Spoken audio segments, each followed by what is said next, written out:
Good morning. This is Barry Knapp with Ironsides Macroeconomics. It's Monday morning, February 24th at 7:15 a.m. Mountain Time. Our note this week was titled Cleaning Up the Industrial Policy Mess. A little bit of a clumsy title, but this is a major change in our outlook.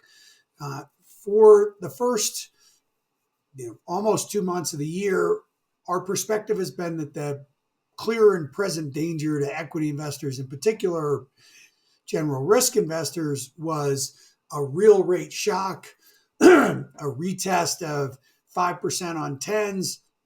The most important initiative of the Trump administration is to get spending under control, and the markets seemingly were skeptical of that.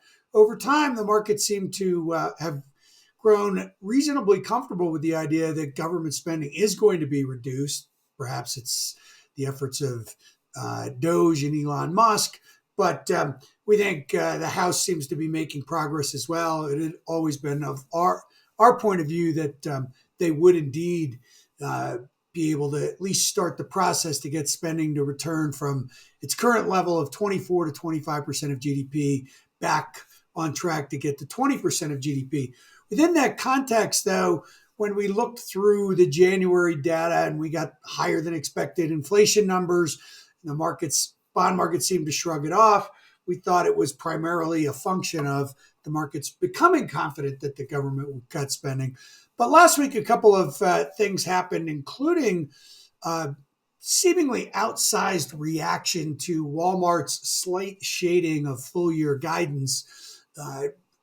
Created a pretty good impression with us that the market is now more vulnerable to a growth scare, soft patch in growth, than it is to being worried about a real rate shock. And so we've shifted our point of view here. Now, this was always a reasonably probable outcome.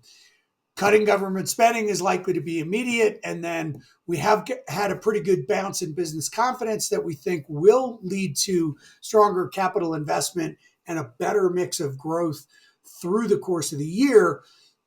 But in particular, we're worried about the labor market. Much of our work has shown how churn has collapsed. The turnover in the labor market is weak, how there's real pressure on lower income cohort wages, those that are paid hourly, the lowest quartile in the Atlanta Fed wage tracker, meaning the labor market is far more vulnerable to a potential negative shock than the Fed officials' characterization of the labor market. We would note, we think the Fed, much like they had things completely backwards at this time a year ago, have it all wrong now too. They're worried about inflation. They really should be more worried about the employment part of their mandate. So if we get near-term spending cuts that ultimately lead to stronger CapEx, that still could leave us with a softer patch in the meantime. Now, we don't think this is a big earnings event, but having said that, when we look through the range of macroeconomic indicators, which by themselves are not overly convincing, but when we do our micro to macro analysis and we look at things like our net sector revisions models, we see the only cyclical sectors where revisions are going up are those that are going to benefit from looser policy, financials and energy in particular, whereas broader cyclical sectors like industrials, consumer discretionary, those net revisions, meaning the number of analysts increasing estimates or analyst estimate increases less decreases, are headed sharply lower. Also, if you think about price action, small caps, mid caps continue to underperform. The cyclical sectors on balance are underperforming. And so we are really getting worried about a growth slowdown here. That probably means we get a rally in Treasuries.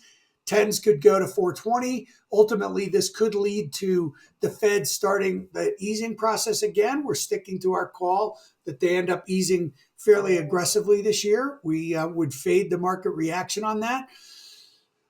But it probably means we get a 5 to 10% equity market correction through this soft patch as well. So that's it for me this week.